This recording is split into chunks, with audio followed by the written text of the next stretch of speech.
100 টাকা কেজি বলে আলু।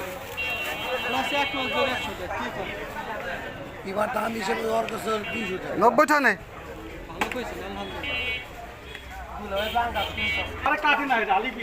কত করে? 1 কেজি কত? 1 কেজি 1 কেজি 90 টাকা নেই। এ তো ইন্ডিয়ান আলু, তো দাম করতেই ভয় ভাই। সব জায়গা বলে 400-500 টাকা কেজি বেছে, এনে তাও 100 টাকা কেজি।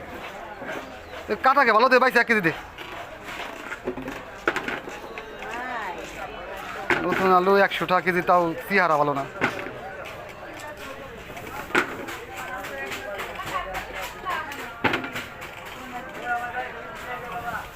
এক বস্তায় আলুতে 5 কেজি করে মাটি বেড়ে। পুরানটা দিস না।